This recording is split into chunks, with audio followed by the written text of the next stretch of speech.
এই যে দেখছেন একটা বেল গাছ, এই বেল গাছটা আমি ছাদ বাগানে টবেতে করেছি।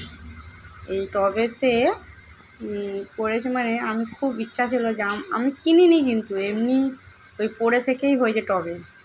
আর একটা বেল গাছের গোড়ায় হয়েছে, বেল ফুল যে হয় সেই গাছের গোড়ায় একটা হয়েছিল, আর এমনি একটা টবে দেখতে হয়েছে। আমি আর মানে করিনি, খুব সুন্দর যত্ন করে ওকে আমি এই বড় করেছি দুটোকে। তো আমার মনের ইচ্ছা যে আমার একটা গাছের ছাদ বাগানে বেল গাছ হোক। আমাদের ঘরে শিবলিঙ্গ ঠাকুর আছে, প্রত্যেক শনিবার আমাদের বেলপাতা লাগে। এবার প্রত্যেক সোমবার আমাদের 20 টাকা করে লাগে কিনতে।